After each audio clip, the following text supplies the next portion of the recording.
বাংলাদেশের সবচেয়ে জনপ্রিয় দল, বাংলাদেশের সর্ববৃহৎ দল, বাংলাদেশের স্বাধীনতার পক্ষের দল বিএনপি সবসময় যেটাকে ঘৃণা করে, নোংরা মনে করে সেই মব জাস্টিসের বিরুদ্ধে আজকের এই প্রতিবাদ সমাবেশের সম্মানিত সভাপতি, গণতন্ত্র মঞ্চের সভাপতি, কৃষক দলের কেন্দ্রীয় কমিটির সহ সভাপতি জনাব ভিপি ইব্রাহিম উপস্থিত আছেন। আজকের অনুষ্ঠানের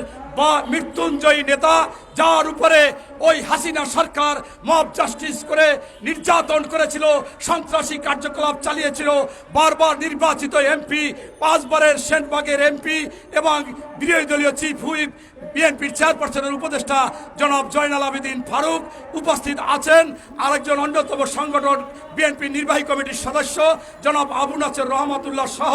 অন্যান্য নেতৃবৃন্দ এবং যিনি সঞ্চালনা করেছেন জনাব নাইম। আমি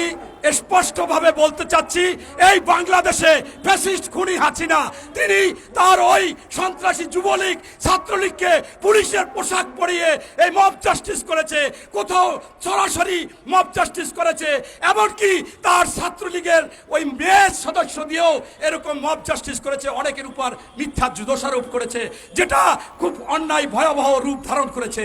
আর সেইখানে আজকে সেই শেখ হাসিনা পালিয়ে যাওয়ার পরে কিছু ছোটখাটো দল আছে যারা হেরিকেন দইরা খুঁজেও হয়তো বা ইনশাল্লাহ ভবিষ্যতে পাওয়া যাবে না, তারা ক্ষমতার লোভে পাগল হয়ে গেছে, তারা বিএনপির নামে